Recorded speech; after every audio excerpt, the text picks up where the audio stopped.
What's going on, everyone? Welcome back to another episode of the JT Sports Podcast. I'm your host, JT. We got a really exciting episode today. I'm going to be dissecting the quarterback myth out there that goes, you can define the quarterback and how good he is based on his win-loss record. That is not true. There are a lot of things that go into why certain quarterbacks are unable to have great quarterback win records compared to guys like Patrick Mahomes, Joe Burrow. They have some of the best quarterback win records in the NFL. But you look at guys like Matthew Stafford, who have been thrown into terrible situations, haven't had great teams around them like Patrick Mahomes has, and that's why their win records are a lot lower than theirs. So that is a common myth and misconception that a lot of people have when it comes to trying to define if a quarterback's good or not. Judging him based on his win-loss record, I think that's really wrong, and I think it's a big myth that we have to dissect. Justin Fields was really shockingly ranked over Trevor Lawrence on the NFL Top 100 Players list. Now, I don't know what the players were thinking putting Justin Fields over Trevor Lawrence, but I'm going to give my thoughts on this. And then there's trade interest coming from the Baltimore Ravens and the Pittsburgh Steelers and Chase Young. And is Justin Herbert overrated? He just recently signed the richest extension ever for an NFL quarterback. Did the Chargers overpay? And is he to blame for the Chargers choking their 27-0 lead to the Jacksonville Jaguars in this past year's wild card round? Before we get into it, if you haven't already, make sure that you like the video, subscribe to the channel. We go live every day, Monday through Friday, 5 p.m. Eastern time. Also, remember that you can listen to the audio version of this podcast on all podcasting platforms. We're not just available on YouTube. You can find us on Apple, Google, Spotify, Amazon, wherever you get your podcast from. You can find the JT Sports Podcast. Rate us 5 stars if you enjoyed this episode, and share with your friends, family members, and acquaintances. Now, analysts and a lot of fans out there like to try to judge quarterbacks based on their win-loss record.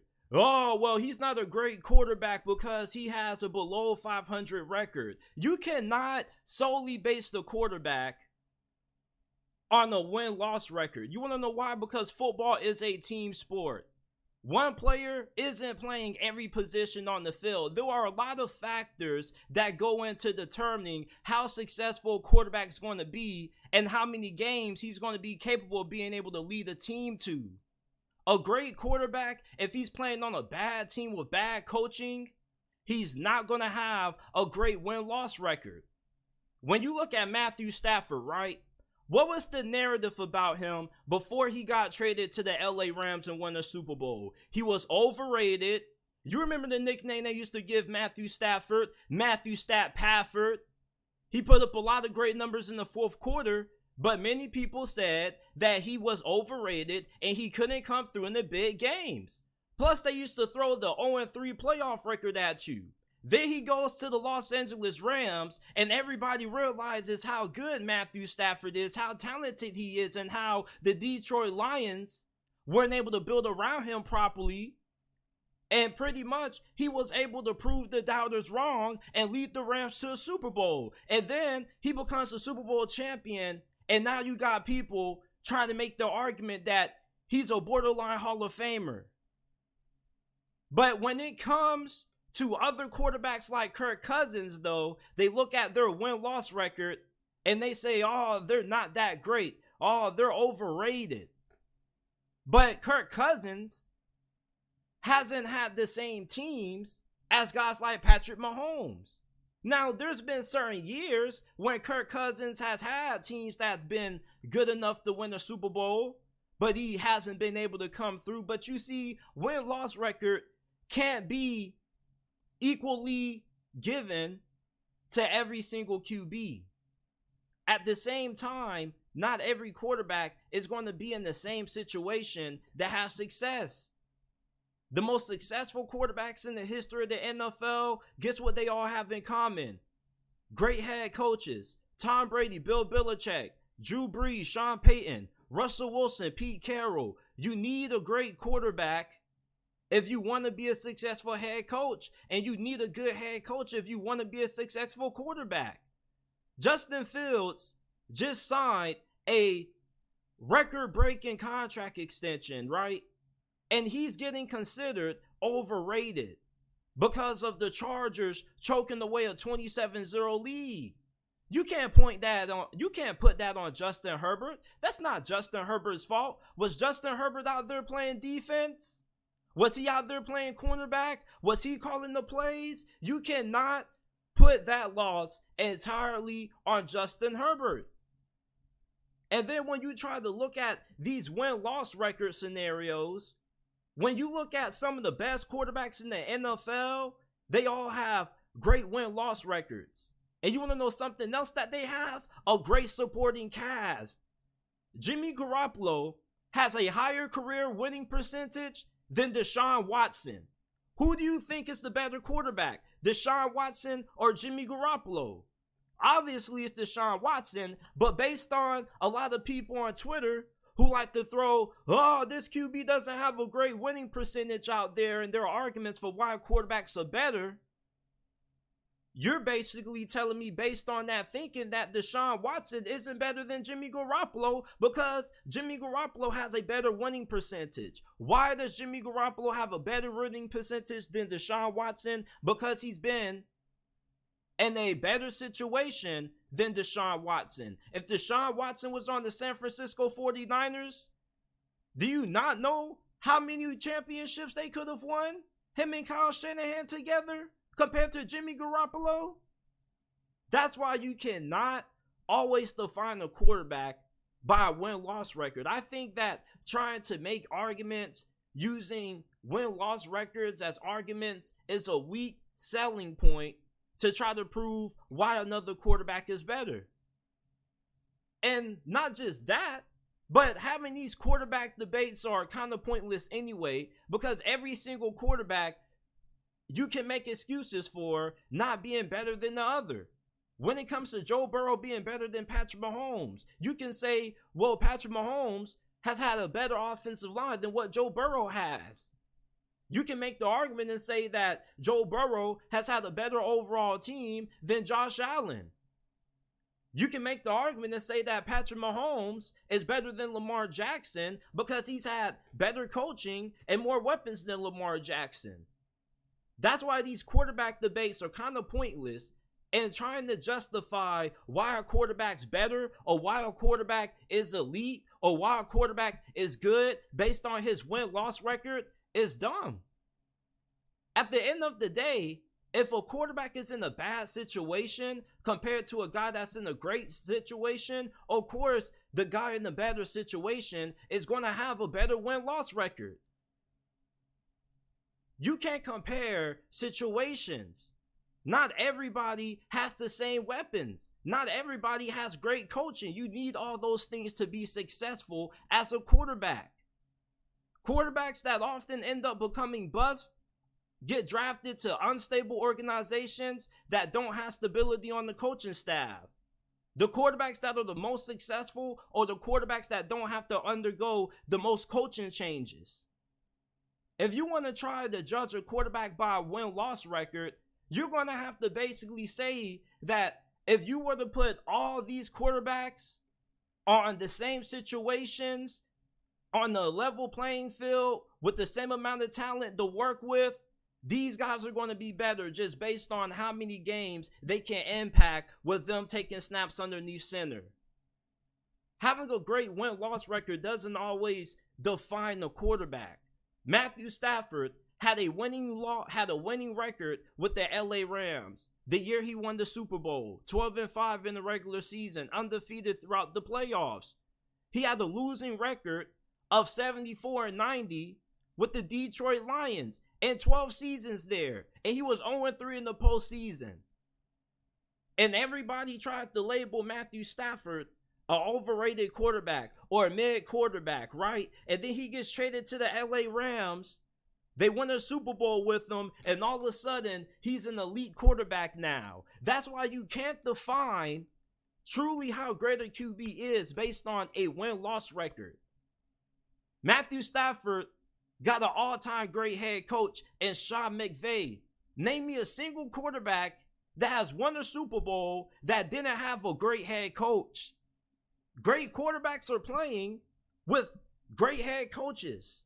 Great head coaches need good quarterbacks to be successful, but elite head coaches can win with subpar quarterback play.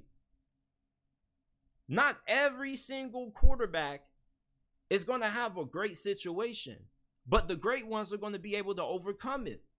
But however, they still aren't going to be able to have a lot of postseason success, and they still most likely aren't going to have a lot of success in the regular season. That's why the teams with the best coaching plus the best quarterbacks normally go the furthest in the playoffs. Look at the couple of teams that we had in the conference championship this past season. Chiefs, Bengals, Eagles, 49ers. What did all four of those teams have in common? They had elite head coaches. Quarterbacks cannot be defined by a win-loss record, man. That is one of the silliest narratives that get pushed out there by the national media, and it's a myth. Not every quarterback is in the same situation to be successful.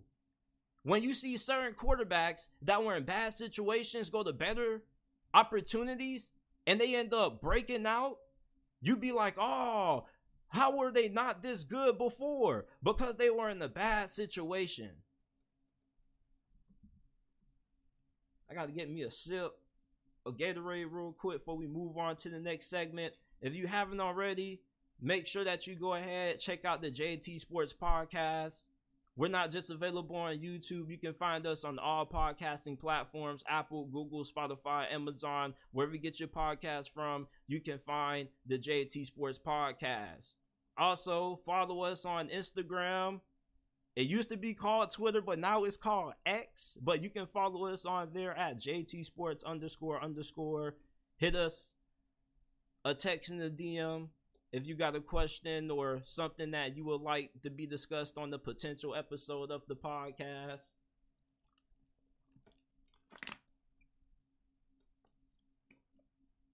Now, we got some more stuff to get into, man. We're just getting started.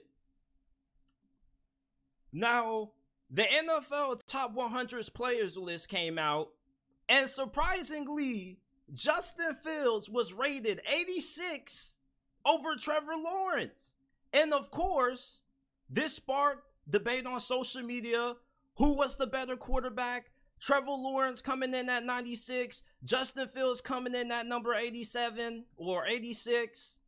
And you know, the NFL loves doing this. They love sparking up controversy around this time. And these players, you know, they play these games every single week, so you would trust their judgment. But some of these players, I think, have a lot of favoritism and a lot of bias, and they don't take these things seriously. Now, I love Justin Fields, but let's just be real. Justin Fields being ranked over Trevor Lawrence is a joke. It really is. Trevor Lawrence right now is pretty much in ascension mode. Not only has he proven to be the savior of the Jacksonville Jaguars, but he also has proven that he has the capability of being able to lead Jacksonville to the Super Bowl. Now, when we're looking at Justin Fields, man, this dude is playing for his career right now. His career. Now, for players, you got to understand something. A lot of these players get really fascinated by athleticism and flash. Just keeping in the buck.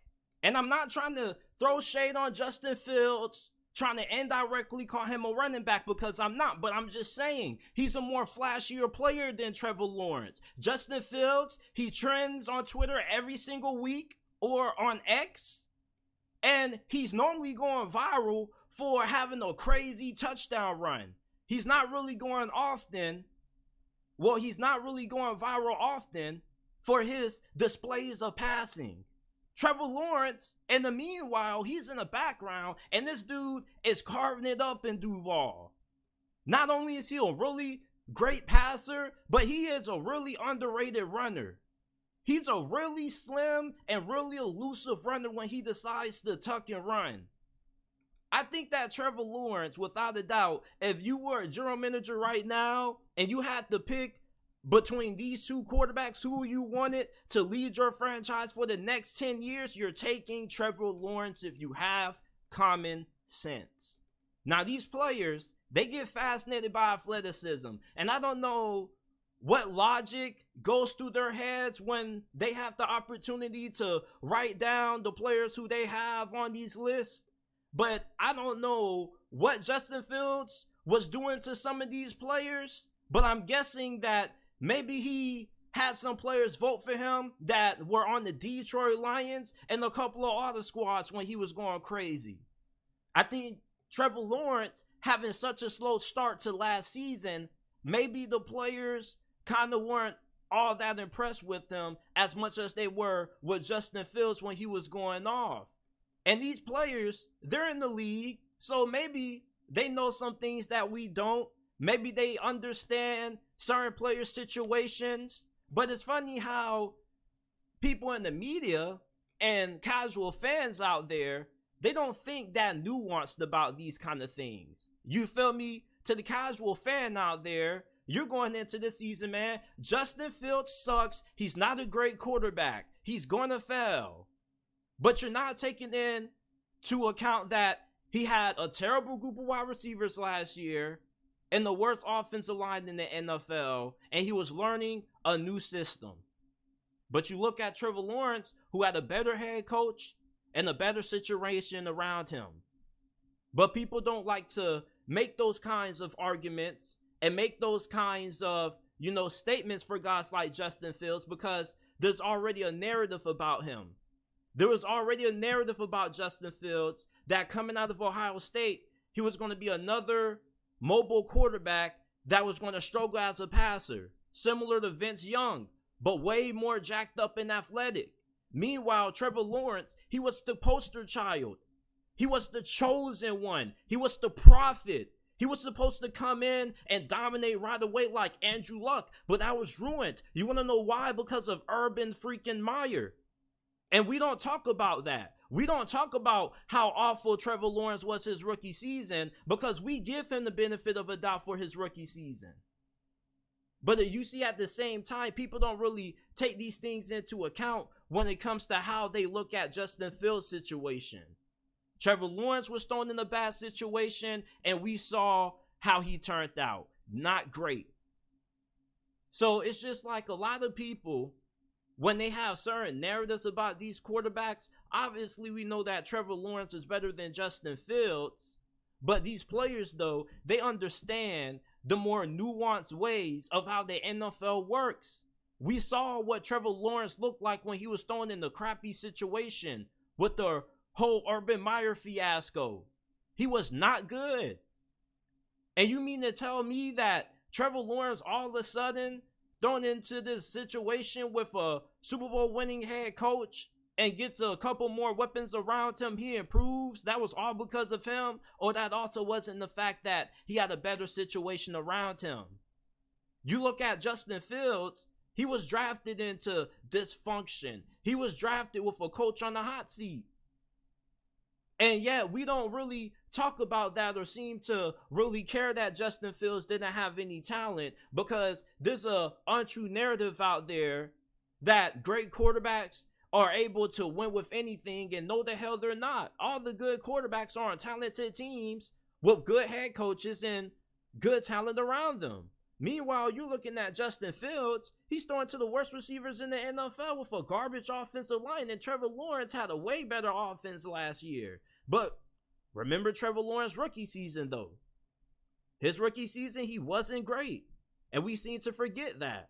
Maybe we need to start comparing quarterbacks when they're at their lows, when they're with awful supporting cast, and see how they do with less comparing to how they do with one who has worse and one who has better when it comes to what they have around them.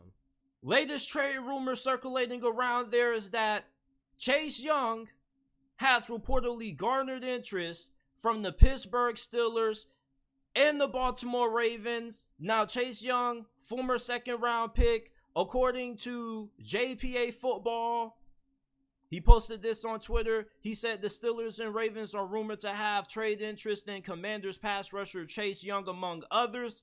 Per USA Today, Washington declined his fifth-year option. He's entering a prove-it season.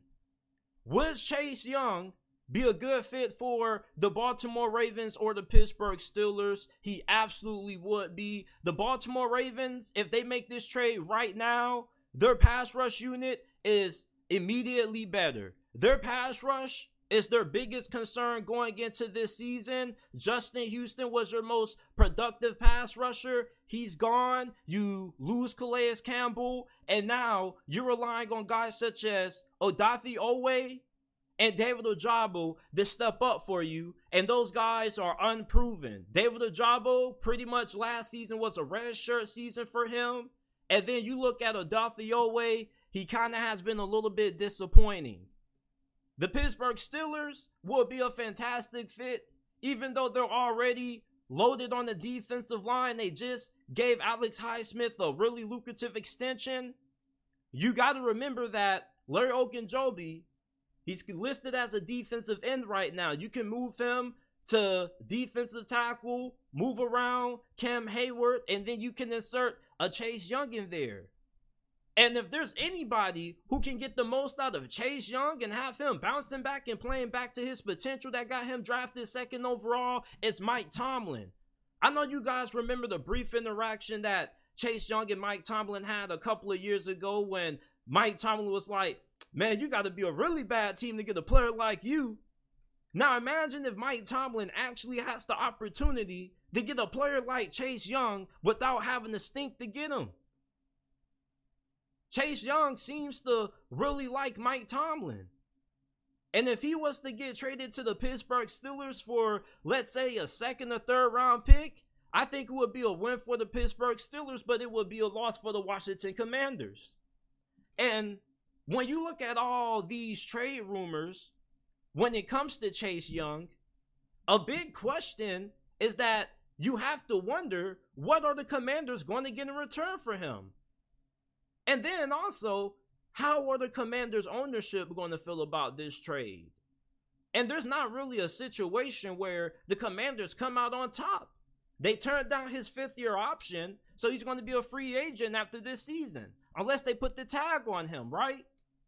But even then, he bounces back, and you got to pay him a lot of money. You might not be able to re-sign some of your better players because of how much money he's going to demand. But if Chase Young doesn't bounce back, right, you're basically going to lose him, and he's going to be a bust, and it's going to be a wasted pick. But if you want to trade him still, even before this season, you're not going to get a first-round pick for him. For those of you guys who think that holding and stashing him is a good strategy, no, it's not, because the longer you hold him, the more value he loses. Especially if we see him play this year and he wasn't the player that he was his rookie season, that's really going to turn teams off. You really think that Chase Young is going to demand a first-round pick in any trade? No team is going to give up a first-round selection for Chase Young in their right mind. Not any team that's trying to win. Chase Young would be best suited remaining a Washington Commander for this season. He has way too much potential to just give up on and trade him for a third or second round pick just to let him go off, because a franchise like the Ravens or Steelers will end up getting the most out of a Chase Young. And I don't even think it's worth it, giving up all that in turns for a third or fourth round selection that may not turn into anybody. Now for the Steelers, you get Chase Young and he bounces back, because this is going to be one of those low risk, high reward moves for any team that trades for Chase Young that's a functional franchise like the Steelers or the Ravens, and they get Chase Young bouncing back. This could be potentially a move that elevates them into legitimate Super Bowl contention with the Chiefs and the Bengals. Especially a team like the Steelers, who really already are loaded on their defensive line. The Baltimore Ravens kind of really need Chase Young a little bit more than what the Steelers do. The Steelers don't really need Chase Young. They can kind of afford for Chase Young not to work out if they trade for him. The Baltimore Ravens, on the other end, even though they won't be giving up a lot for Chase Young, you're still kind of hoping and expecting for your coaching staff to be able to fix him up and get him playing at a high elite level.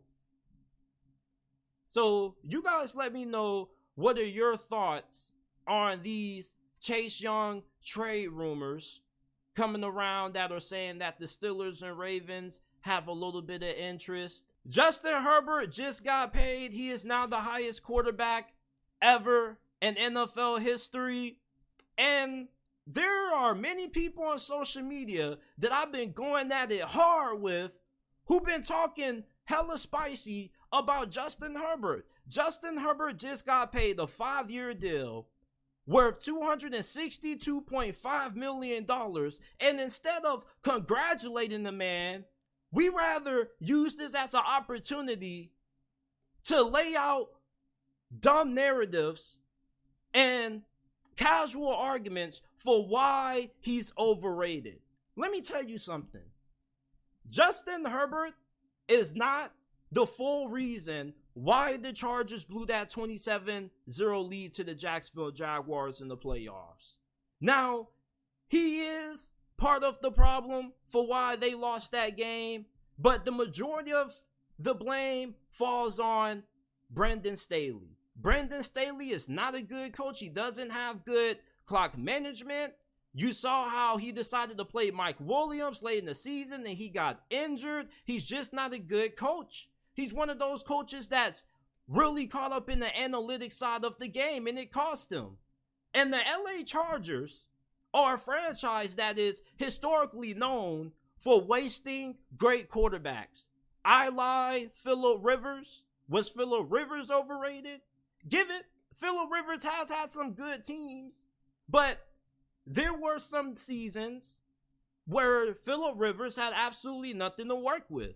And the Chargers didn't really do anything to help him have a better opportunity to have success in the postseason. You look at Justin Herbert, the dude gets to one playoff game and there's already a narrative thrown out about him that he's overrated because he's not a good playoff performer. Trevor Lawrence threw 4 interceptions in the first half. Yeah, he led the Jaguars back to a comeback, but who had the better coaching staff in that game? And if you guys have been listening to this channel or subscribe to this podcast, you will remember me telling you guys that Doug Peterson and the Jacksonville Jaguars were going to be able to pull that game out. They were a more balanced football team. They could run the football and they were more well coached.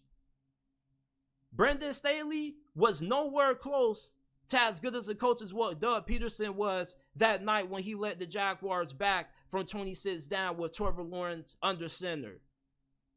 The LA Chargers have a star in their hand. And if you're trying to label him overrated, I would want to ask you, where is he rated?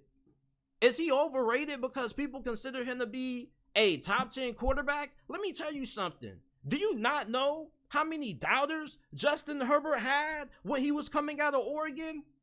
I am a Justin Herbert truther through and through, because there were so many people out there who were labeling Justin Herbert to be the next bust. So many people out there. And you can look up how many analysts out there were calling Justin Herbert a bust. There should be a montage of it. And ever since I saw him at Oregon, I knew this dude was the truth. But then you look at what he does his rookie season, 15 minutes before kickoff against the Kansas City Chiefs. His coaching staff comes up to him and says, "Hey, Justin boy, you got to go in there because something happened to Tyrod Taylor." 15 minutes before kickoff. You probably didn't get a lot of first team reps neither all throughout practice. That matters. And then Justin Fields goes out there, a dude who was supposed to have to sit a year. He was supposed to be a big boomer bust prospect. Goes out there his first NFL game and lights it up against Kansas City. Once I saw that performance, I knew Justin Herbert was an elite quarterback. I don't think that winning a playoff game makes you an elite quarterback. There are plenty of quarterbacks who have won playoff games who were nowhere close to being elite. I like Joe Flacco, Jimmy Garoppolo. Come on, man. Brock Purdy. Oh, you guys doubt Brock Purdy, but Kyle Shanahan went to the NFC Conference Championship game with him. So when you look at Justin Herbert, if you give him a Kyle Shanahan, you tell me how far that team goes. And tell me they're not a Super Bowl favorite. Kyle Shanahan with a Justin Herbert?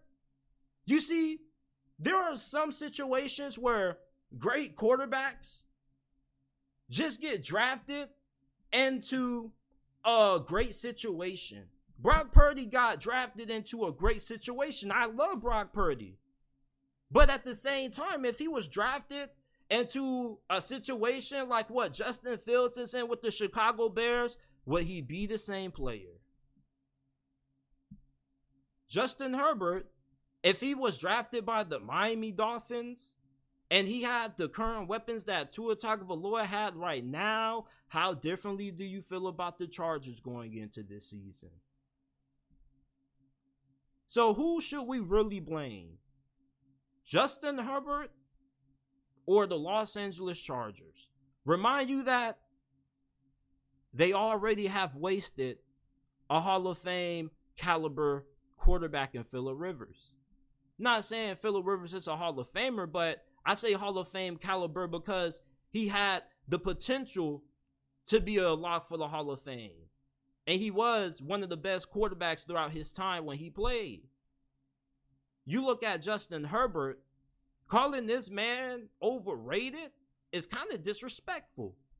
Considering the situation that he had to deal with last season, you guys make all these excuses for certain quarterbacks like Tua, Daniel Jones.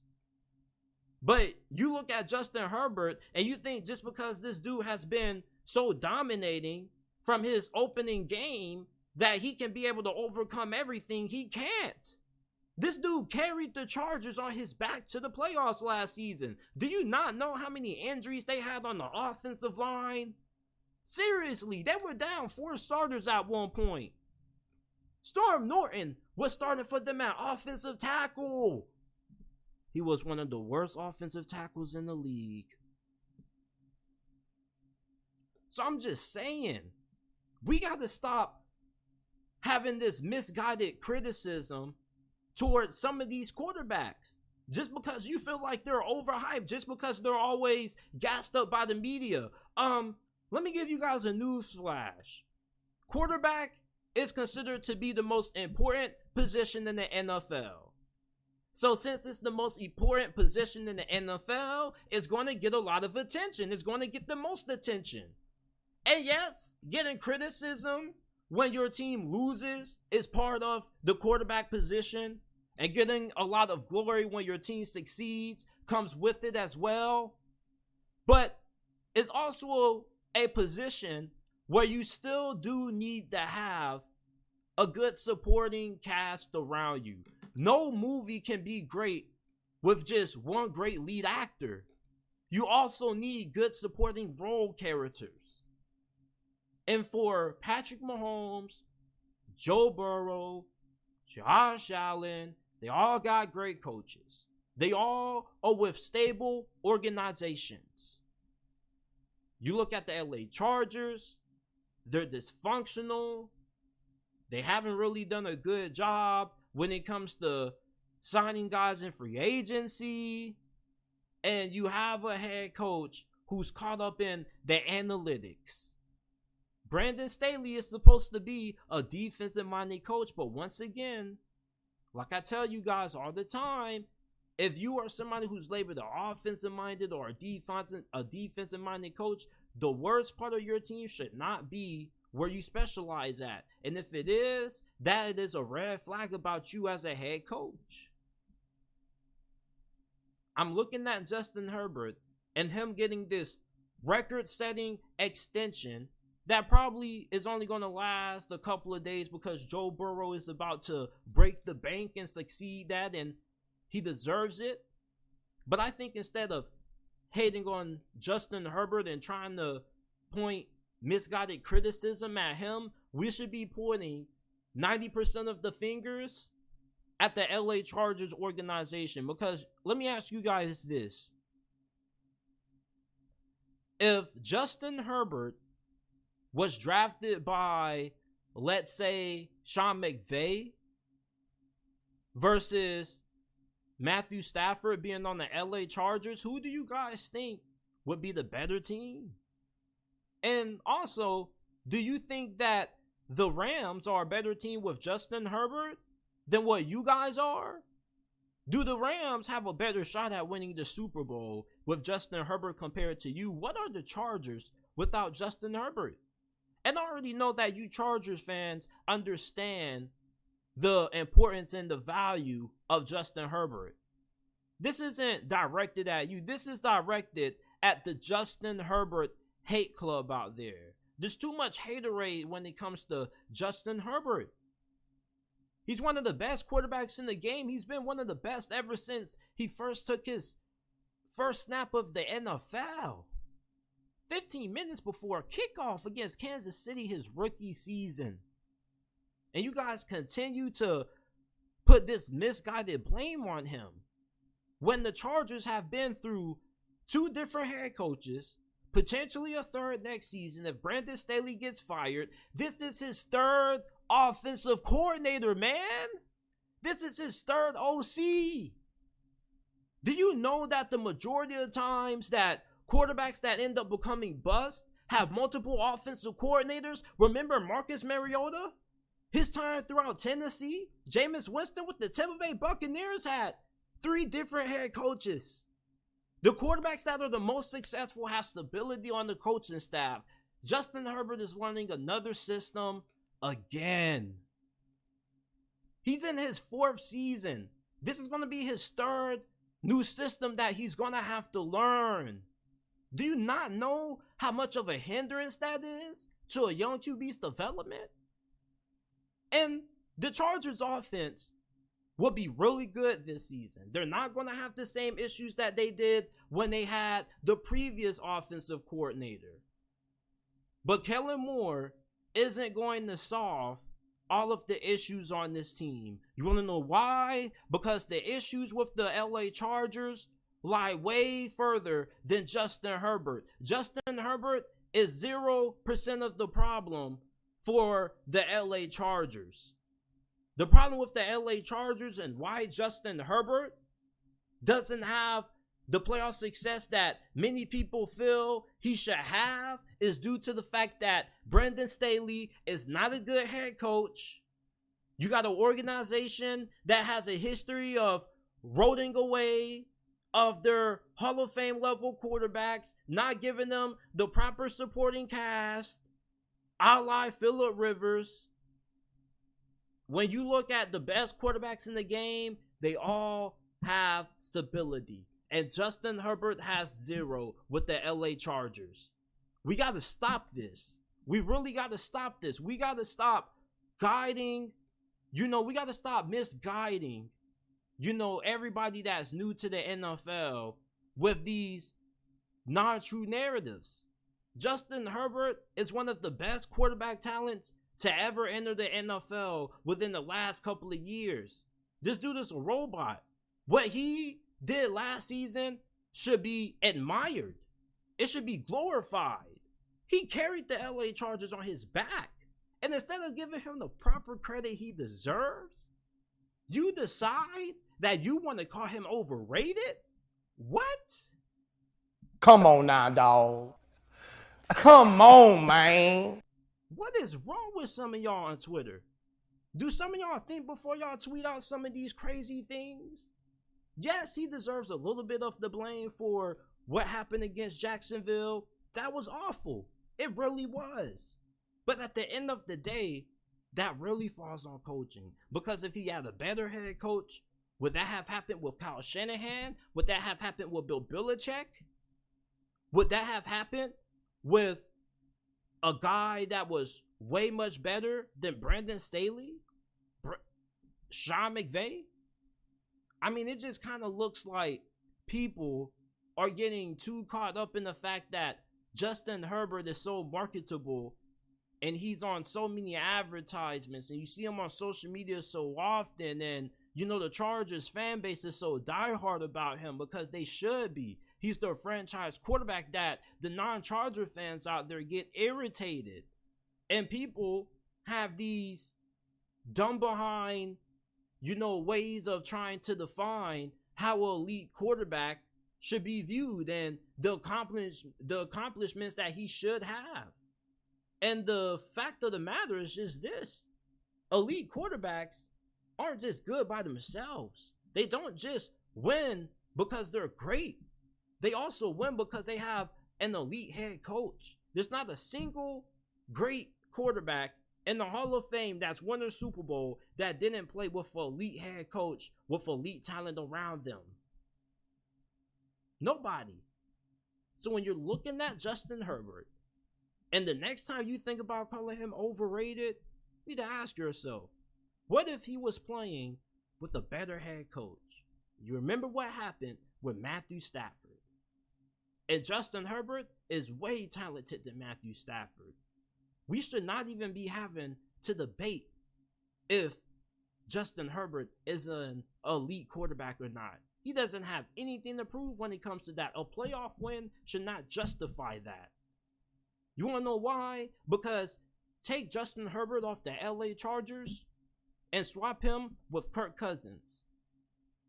Who makes their team better in that trade? Kirk Cousins with the Chargers or Justin Herbert with the Minnesota Vikings? I think that the Minnesota Vikings probably win the Super Bowl. He probably becomes arguably the best quarterback in the NFC, up there with Jalen. I think we just kind of forget the fact that he plays against Patrick Mahomes twice a year. It's a tough division. He doesn't have a great organization. But we need to stop blaming Justin Herbert so much. He's not overrated. The Chargers, they're just a bad franchise. Stop putting all this blame on Justin Herbert for the Chargers' meltdown in the playoffs against Jacksonville. Because with a better head coach, that doesn't happen. That's more indicative on Brandon Staley than it is Justin Herbert. This is it for this episode of the JT Sports Podcast. I appreciate you guys for tuning in. If you guys enjoyed this episode of the podcast, make sure that you go ahead, leave a like, subscribe to the channel if you're new. We go live every day, Monday through Friday at 5 p.m. Eastern Time.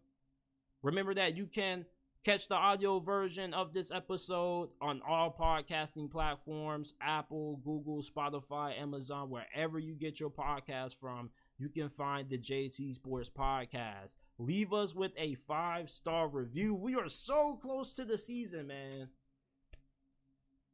Since you guys are still listening in this late, I'm going to give you guys a little bit of a secret. I think that this upcoming NFL season is going to be one of the best seasons that we've had in a very long time. There are so many crazy storylines. You got Aaron Rodgers with the Jets. You got Bill Belichick, who possibly could be on his way out if the Patriots don't make it to the playoffs. You got the Miami Dolphins, who got a lot of talent, but is it going to work out? What's going to happen with the Buffalo Bills? The AFC North? Oh my goodness. There are some record predictions out there that have multiple AFC North teams winning 10 plus games or more. It's wild in the AFC, man. NFC could be really interesting. I really think that there's a lot of teams in the NFC that some of you guys are overlooking. Like, some people are really sleeping on the Carolina Panthers, putting their faith in Dennis Allen, even though Frank Wright is a way better coach. And history shows us that the better coaches win weak divisions. Bill O'Brien was able to take advantage of a weak AFC South.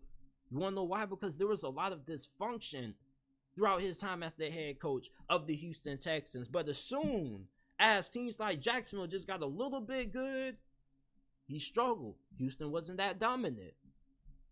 But I might go live later tonight at 10 p.m. Eastern, maybe, but make sure that you have your notifications turned on. I know I upload a lot, but listen, I just love football. You can't get mad at me because I upload a lot. You mad at me because I'm passionate about this and I got a lot of things to say about the game. I thought that's why you subscribe. The reason why I feel people should be subscribed to my channel is because, you know, you're somebody who loves football. No matter if it's college football, NFL football, USFL, XFL, there's a little bit on this channel for everybody to enjoy. And plus, you also want to make sure that you're informed. We cover everything. You know, college football. Watch some of the college football content because some of the guys I talk about on these college football videos, your team could end up drafting. You want to know if they're good or not, especially if you put money on games. You know, with gambling and everything, you want to make sure that you know who's on your team. You also want to be up to date with the latest news. And plus, I think I'm one of the most accurate content creators on this platform when it comes to my predictions. Like, go look at my record predictions. Go look at my resume. Not trying to brag, but do you guys not remember the hype that was behind, you know, the Denver Broncos winning the Super Bowl last year? I predicted them to have a losing record. I'm just saying. But, alright, everybody, this is it for this episode of the JT Sports Podcast. I might see you guys later with another episode, but if not, I will see you guys tomorrow with another episode of JT Sports Live.